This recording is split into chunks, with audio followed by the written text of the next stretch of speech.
The motion, Senator Gross. Thank you, Mr. Chair. Members, I ask that we resist this bill today. Certainly I can empathize with some of the sentiments expressed by the good senator from Lake County, but I do see this as a windfall for one county. There are 3 other counties that encompass parts of the Flathead Reservation.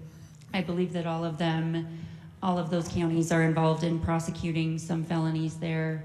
I think all counties would love to get a little extra money from the state. I know my county certainly would. There is a fentanyl crisis happening across the state, and we're all struggling to try and figure out how to pay for that. Again, a little empathy to the folks from Lake County, but this just isn't fair to all other counties, and I'd ask we vote no. Thank you, Mr. Chair. Senator Solomon. Mr. Chairman, thank you. It's quite a predicament. I don't know how else to say it.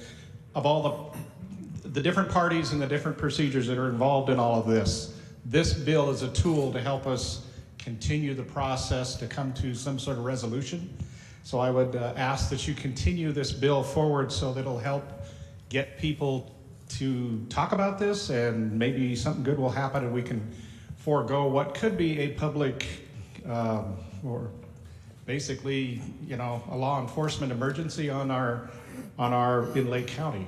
And that's my biggest worry about all this, is what's going to happen if the end of I guess May comes and they pull out. All the things that could happen, none of it would be good. And so this is a tool we need to take to the table for use. Thank you, Mr. Chairman. Senator Fuller. Thank you, Mr. Chair. I rise in strong support of this bill. Public Law 280 was, to my understanding, the only law of its kind dealing with a very mutually beneficial relationship between the tribe and the county governments in Lake County. It has undergone continued strain. All this bill does, I supported this bill to go forward so that negotiations be continued, because if negotiations are not, we don't reach a conclusion or satisfactory resolution, what will happen will be catastrophic for the tribe and for the citizens of Lake County, all of them.